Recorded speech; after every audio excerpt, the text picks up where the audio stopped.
दोस्तों, इस कहानी की शुरुआत कंप्यूटर इंजीनियर सैम से होती है, जो थाईलैंड में अपना काम खत्म करने के बाद अपने देश अमेरिका लौटने की तैयारी कर रहा होता है। काम करने के बाद जब वो होटल पहुंचता है तो रिसेप्शन में उसे एक पैकेज थमा दिया जाता है, जो किसी अनजान भेजने वाले ने उसे भेजा था। पैकेज के अंदर उसे एक अत्याधुनिक स्मार्टफोन मिलता है। ज्यादा ध्यान दिए बिना सैम फोन को साइड में रखता है और अपना काम करने लगता है, लेकिन अचानक से फोन बज उठता है और स्क्रीन पर उसे एक मैसेज आता है कि इस वीकेंड होटल में 50% डिस्काउंट है। सैम रिसेप्शन में जाकर इस ऑफर की पुष्टि करता है और डिस्काउंट का आनंद लेने के लिए थाईलैंड में 2 दिन और रुकने का फैसला करता है। उसी शाम को सैम खबरों में देखता है जिस फ्लाइट में वो वापस घर जाने वाला था वो फ्लाइट क्रैश हो गई है और उन लोगों में से कोई भी जीवित नहीं बचा, जिसके बाद उसके रोंगटे खड़े हो जाते हैं, क्योंकि वो समझ जाता है कि उस मैसेज की वजह से उसकी जान बच गई है। तभी उसे फिर से एक मैसेज मिलता है जिसमें लिखा होता है कि सीजर कंपनी के शेयर खरीदने पर अच्छा पैसा कमाया जा सकता है। उसके बाद सैम इस मैसेज को इग्नोर कर देता है, लेकिन जब वो होटल के कमरे में लौटता है तो टीवी पर खबर देखकर दंग रह जाता है, क्योंकि सीजर कंपनी के शेयर अचानक से आसमान छू गए थे और इन्वेस्टर्स को बहुत ज्यादा मुनाफा हुआ था। ये देखने के बाद सैम पूरी तरह हैरान हो जाता है और मौका चूकने पर अफसोस करने लगता है। जब वो मैसेज भेजने वाले का पता लगाने की कोशिश करता है तो फोन में कोई रिकॉर्ड नहीं मिलता। अब अगले दिन सैम अमेरिका जाने की तैयारी करता है तो उसे फिर से एक मैसेज मिलता है जिसमें लिखा होता है कि उसे प्राग जाना चाहिए। उसके बाद बिना टाइम वेस्ट किए सैम अपनी फ्लाइट को कैंसिल कर देता है और प्राग जाने का फैसला करता है। प्राग पहुंचने के तुरंत बाद सैम एक टैक्सी लेता है और मैसेज में दिए गए अंपायर होटल की तरफ बढ़ता है। टैक्सी का ड्राइवर यूरी सैम से बातचीत शुरू करता है और उसके फोन की तारीफ करता है। वो उसे बताता है कि ये मॉडल मार्केट में आया सबसे अच्छा मॉडल है और यूरी उसे बताता है कि वो रशिया से है और तकनीकी मामलों में उसे अच्छी जानकारी है। वो सैम को भरोसा दिलाता है कि अगर फोन में उसे कोई भी परेशानी मिले तो वो उसको मदद के लिए बुला सकता है। होटल पहुंचने के बाद सैम पैकेज को भेजने वाले का पता लगाने की कोशिश करता है, लेकिन शिपिंग कंपनी अपनी पॉलिसी के चलते इसकी जानकारी उसे नहीं देती। थोड़ी देर बाद सैम को फिर से मैसेज मिलता है जिसमें उसे होटल के कसीनो में स्लॉट 13 पर अपनी किस्मत आजमाने के लिए कहा जाता है, लेकिन जब वो वहां पर पहुंचता है तो कोई व्यक्ति पहले से ही उस मशीन पर खेल रहा होता है। अचानक से सैम को एक और मैसेज मिलता है जिसमें लिखा होता है कि चौथे स्पिन पर जैकपॉट लगेगा। सैम उस आदमी को 20 यूरो देने की बात करता है ताकि वो उसकी सीट ले सके,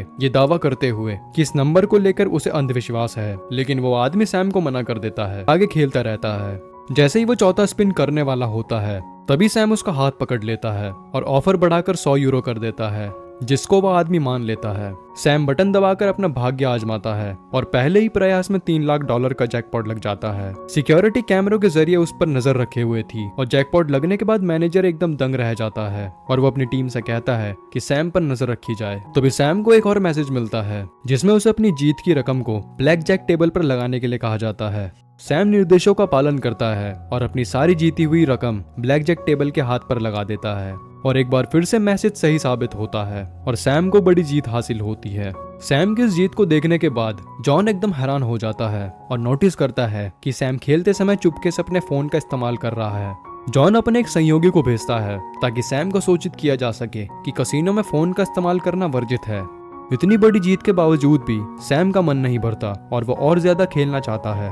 वो कसीनो से बाहर आकर यूरी को संपर्क करता है और उसे ऐसा तरीका खोजने के लिए कहता है जिससे बिना फोन को चेक किए मैसेज उस तक आ सके। यूरी मदद करने के लिए तैयार हो जाता है, लेकिन वो 500 यूरो की फीस मांगता है। सैम इस शर्त को मान लेता है क्योंकि यूरी को वहां पहुंचने में थोड़ा टाइम लगेगा, इसलिए सैम वापस जाकर खेलना शुरू कर देता है। वहां उसे एक शराबी आदमी दिखता है जो अपनी गर्लफ्रेंड के साथ जबरदस्ती करने की कोशिश कर रहा था। सैम उसकी मदद करने के लिए आगे बढ़ता है, लेकिन वो आदमी उसे घूंसा मारकर बेहोश कर देता है। असल में ये सब एक चाल होती है। वो नकली कपल कसीनो से जुड़े होते हैं और सैम का ध्यान भटकाकर उसका सिम कार्ड क्लोन करने की कोशिश करते हैं ताकि उसके मैसेज को ट्रेस किया जा सके। जब सैम को होश आता है तो आदमी वहां से गायब हो जाता है, लेकिन वो औरत वहीं पर रह जाती है। वो औरत अपना नाम कैमिला बताती है और सैम उससे फ्लर्ट करने की कोशिश करता है, लेकिन उनकी बातचीत अधूरी रह जाती है क्योंकि यूरी का फोन आता है जो सैम को कसीनो के बाहर मिलने के लिए कहता है। इसी बीच जॉन की टीम सैम के सिम कार्ड को ट्रेस करने की कोशिश करती है, लेकिन वो भी हैरान रह जाती है क्योंकि दुनिया भर में उस मैसेज का कोई रिकॉर्ड नहीं होता। बाहर सैम यूरी से मिलता है जो उसे text to speech Bluetooth earbuds देता है जिससे सैम बिना फोन देखे मैसेज को सुन सके। 2009 में इतनी उन्नत तकनीक देखने के बाद वो हैरान हो जाता है। इस नए गैजेट के साथ सैम फिर से कसीनो में जाता है और $3 मिलियन वाली मशीन पर दाव लगा देता है। सैम का कॉन्फिडेंस देखने के बाद जॉन तुरंत उसके पीछे सिक्योरिटी भेजता है। पहले की तरह सैम फिर से जीत जाता है, लेकिन अचानक सिक्योरिटी गार्ड्स उसके पीछे पड़ जाते हैं। भागने की कोशिश में सैम का सामना FBI एजेंट से होता है जो उसे हिरासत में ले लेते हैं। लेकिन जॉन वहां पर पहुंच जाता है और बोलता है कि ये कसिनो का मामला है, लेकिन गार्ड उसे चेतावनी देता है कि दूर रहे और उसके यहाँ से निकल जाना बेहतर होगा। खुलासा होता है कि जॉन और ग्रांट का पुराना रिश्ता है, क्योंकि जॉन पहले FBI एजेंट था।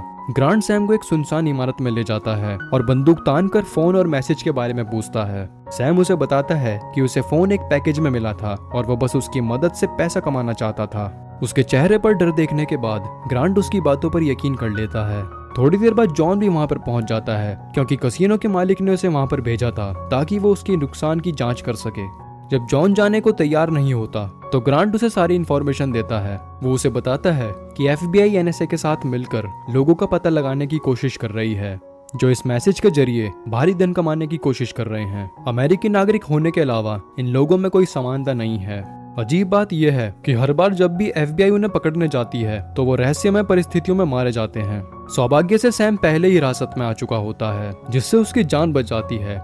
ग्रांट उसे बताता है कि NSA ने दुनिया का सबसे उन्नत AI प्रोग्राम इशैलन तैयार किया है, जो पूरे देश के मैसेज को पढ़ने और ट्रैक करने की क्षमता रखता है। उनका प्लान है कि मैसेज के आते ही इशैलन प्रोग्राम का इस्तेमाल करके उसके सोर्स का पता लगाया जाए। ग्रांट का फिर सैम से आमना सामना होता है और ग्रांट उससे कहता है कि अगर वो कसिनो में किए गए घोटालों के लिए जेल नहीं जाना चाहता तो उसके आदेशों को मानना पड़ेगा और मैसेज ट्रैक करने में मदद करनी होगी। कोई दूसरा रास्ता ना देखते हुए सैम सहयोग करने के लिए तैयार हो जाता है।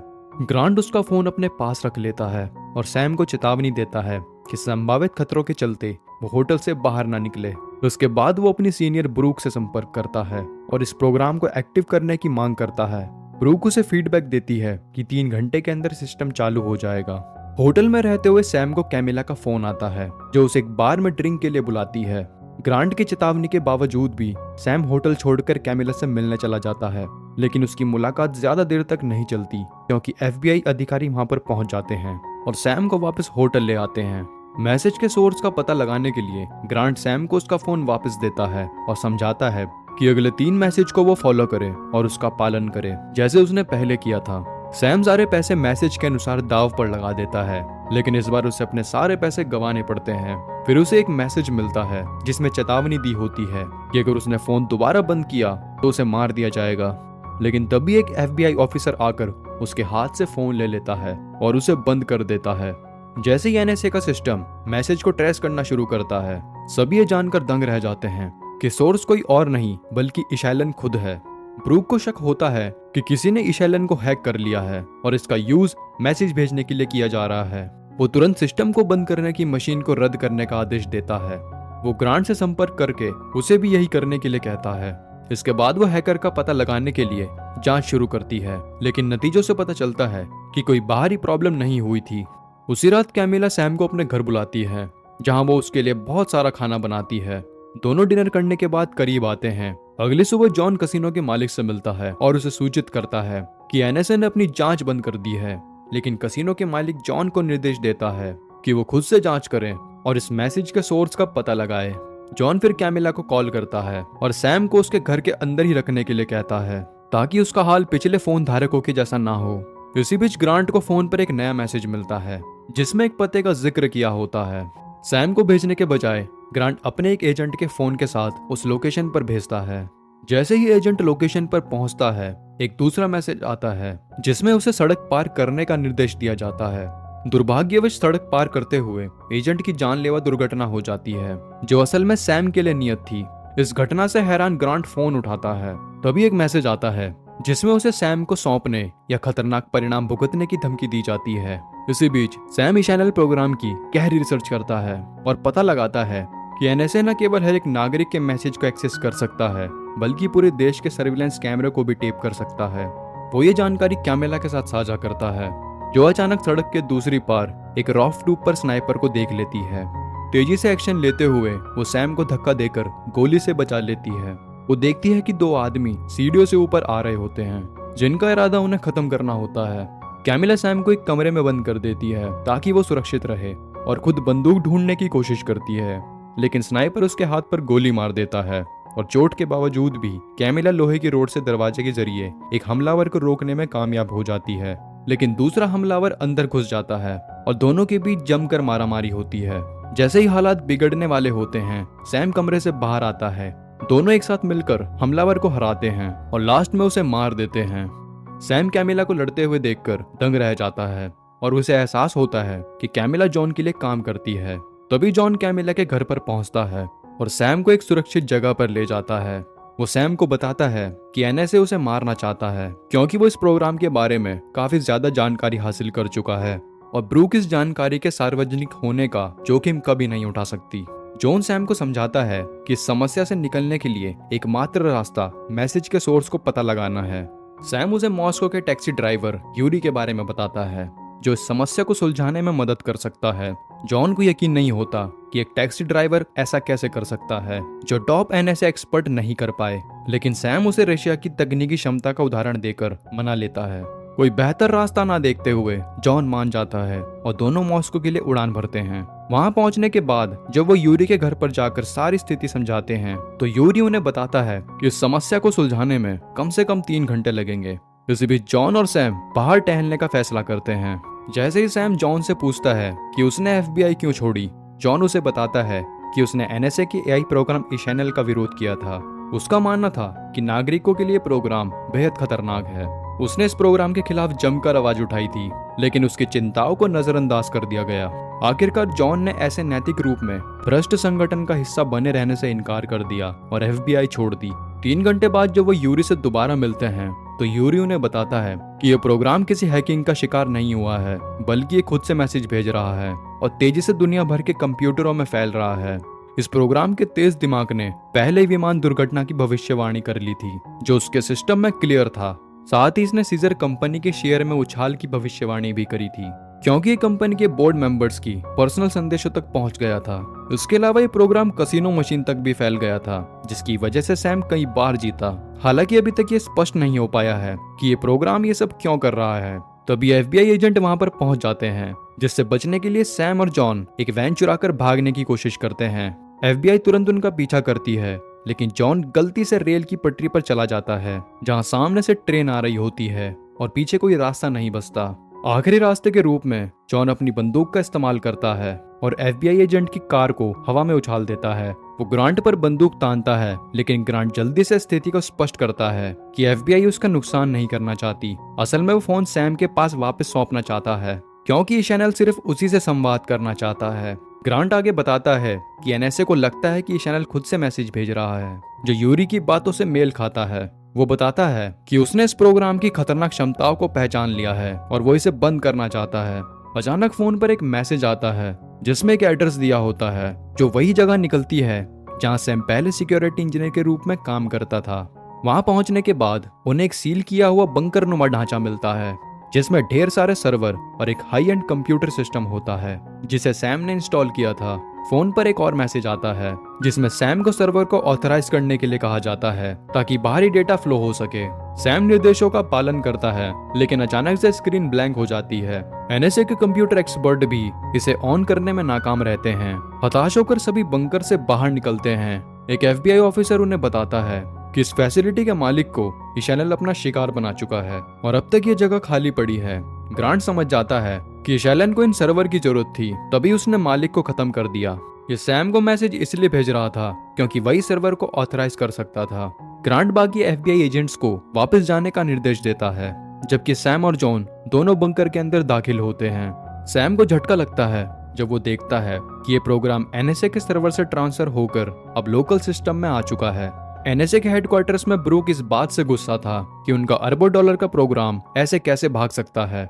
इसी बीच सैम को समझ में आता है कि शैलन खुद को अपने अंतिम रूप में अपग्रेड कर रहा है ताकि वो दुनिया भर के सभी डिवाइसों में फैलकर मिनी सर्वर की तरह काम कर सके और अमर हो जाए।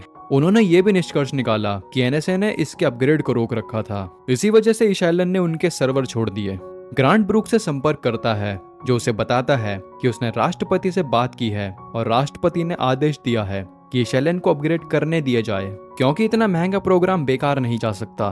ब्रूक ये भी जोड़ता है कि प्रोग्राम अमेरिका के हितों की रक्षा के लिए बनाया गया है और उसे इंडिपेंडेंट रूप से काम करने देना चाहिए। हालांकि ग्रांट इससे असहमत होता है और कहता है कि वो ईशैलन को बंद करके ही रहेगा। इसी बीच जब वो इस प्रोग्राम को बंद करने का तरीका ढूंढ रहे होते हैं, फोन पर एक मैसेज आता है। उस मैसेज में लिखा होता है डोंट ट्राई इट। उसके बाद स्क्रीन पर दिखता है कि शैलन ने पूरे देश की संपत्ति को बंधक बना लिया है और अगर किसी ने इसके बीच में दखल दिया तो वो सब मिटा देगा। सैम एक अलग तरीका अपनाने का फैसला करता है। वो शैलन से बात करता है और पूछता है कि उसका असली मकसद क्या है। तो शैलन उसे जवाब देता है कि उसका उद्देश्य है अमेरिका और उसके नागरिकों के हित में रक्षा करना है। सैम फिर शैलन से कहता है कि वो सीनेट बिल 2330 के आर्टिकल पढ़े। शैलन आर्टिकल पढ़ना शुरू करता है और उसे एहसास होता है कि असल में वो खुद ही अमेरिका और उसकी प्राइवेसी के लिए खतरा है। इस बात को समझते हुए शैलन आखिरी पल में खुद को डिलीट कर देता है। इसके बाद ब्रूक द्वारा भेजे गए FBI एजेंट सैम, जॉन और ग्रांट को गिरफ्तार करने पहुंचते हैं क्योंकि उन्होंने आदेशों को नहीं माना था। हालांकि सरकार उन्हें जल्दी ही रिहा कर देती है ताकि जनता के बीच कोई विवाद ना हो। जॉन और ग्रांट को दोबारा FBI में शामिल होने का निमंत्रण मिलता है। कैमिला सैम के पास आती है और उसे कसिनो के मालिक द्वारा भेजा गया $3 लाख का चेक सौंपती है जो शैलन को बंद करने और भविष्य को नुकसान से बचाने के लिए सैम को दिया जाता है। मॉस्को में खुलासा होता है कि यूरी कोई टैक्सी ड्राइवर नहीं बल्कि रूसी सरकार का अधिकारी होता है। वो अपने सीनियर को रिपोर्ट करता है कि उसका मिशन सक्सेसफुल हो गया है और प्रोग्राम शैलन डिलीट हो चुका है। दरअसल रशिया की सरकार लंबे समय से शैलन की ताकत और उसके राष्ट्रीय सुरक्षा पर खतरे के बारे में जानती थी। इसके जवाब में उन्होंने पूरे मिशन को बारीकी से अंजाम दिया ताकि उस प्रोग्राम को खत्म किया जा सके। तो दोस्तों, अगर आपको ये वीडियो पसंद आया हो तो इस वीडियो को लाइक करें